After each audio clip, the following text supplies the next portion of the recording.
Comme je vous l'ai dit, comme je vous l'ai promis, aujourd'hui nous allons parler de la respiration. Souvent aujourd'hui dans notre quotidien, on a une respiration qui ressemble un peu à celle des hommes des cavernes lorsqu'ils étaient poursuivis par un dinosaure ou par un mammouth ou par je ne sais pas trop quel animal féroce. Alors, on a tendance à respirer, faites-le, comme si vous êtes poursuivi. Vous êtes poursuivi par un tigre, un ours, on court. Faites-le. Faites le mouvement, sentez vos côtes, sentez votre diaphragme, sentez où vient s'amener votre respiration. Ça mène ici. Puis on prend beaucoup d'air, mais on respire rapidement parce qu'il fallait dans ces situations-là amener beaucoup d'oxygène. Le souffle, le pranayama, c'est l'énergie. Le prana, c'est l'énergie. Il fallait amener beaucoup d'énergie et rapidement dans notre corps pour fuir. Aujourd'hui, les ours s'appellent pression, objectif, vente, surcharge de travail, performance. Parce qu'on est toujours stimulé et on nous demande régulièrement d'en faire plus. Donc, qu'est-ce qui arrive? Notre corps réagit de la même façon que lorsqu'on était poursuivi par un ours. Il veut amener beaucoup d'énergie pour réduire la pile de dossiers sur notre bureau. À court terme, quand un gros mandat arrive, c'est bon, c'est efficace, ça nous permet de travailler rapidement. Par contre, sur le long terme, ça laisse des traces, ça laisse un impact. Si on passe notre temps, les épaules dans les oreilles, le front retroussé, la respiration ici, puis le diaphragme contracté, bien, c'est certain que ça vient créer des tensions dans nos épaules, dans notre dos, dans notre tête.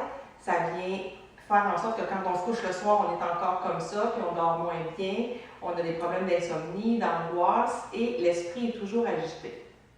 Importance de la respiration.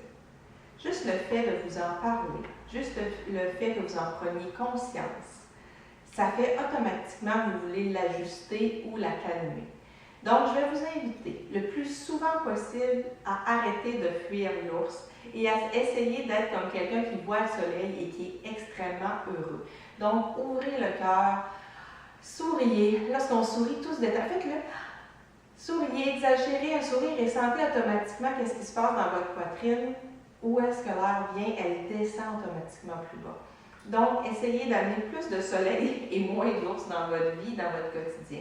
Pour ce faire, tout simplement, ici, je vous présente une toute petite respiration très simple, très facile, que vous pouvez faire, que ce soit en préparant votre souper, que ce soit dans la file d'attente à l'épicerie ou encore dans le trafic. Vous pouvez prendre conscience de votre respiration. Et dès qu'on en prend conscience, il y a un changement, il y a une transformation qui s'opère dans le corps et qui vient calmer notre esprit et notre mental.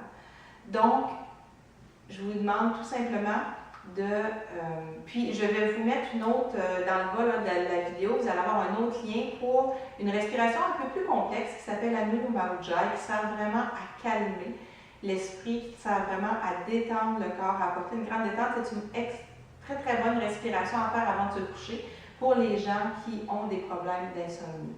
Mais je ne voulais pas la mettre ici en plus dans la vidéo, je trouvais que ça faisait trop long.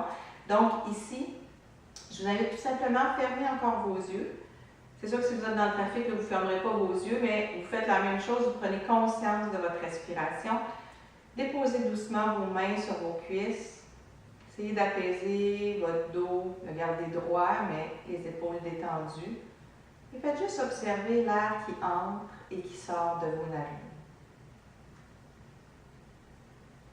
Faites juste prendre conscience du chatouillement. Est-ce que l'air est frais? Est-ce que l'air est chaud?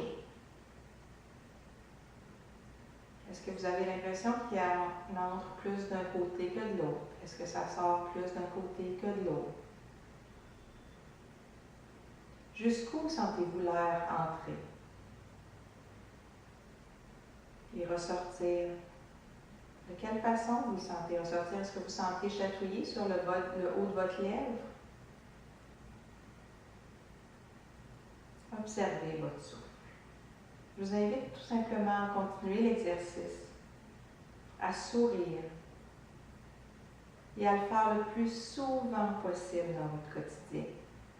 Faire de petites prises de conscience, vous vous souvenez d'une pratique régulière. C'est facile d'intégrer des prises de conscience de votre respiration n'importe quand dans votre journée pour vous calmer, vous apaiser et vous rendre plus efficace.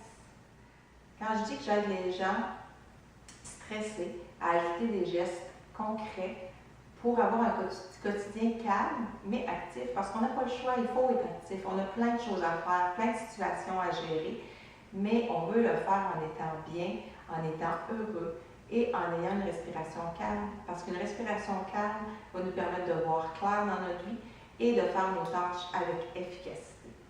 Encore une fois, je vous dis namasté et je vous retrouve dans la 3e vidéo pour vous expliquer vraiment qu'est-ce que sont les fruits du yoga, quelle est la récolte que vous allez faire en pratiquant les postures et la respiration.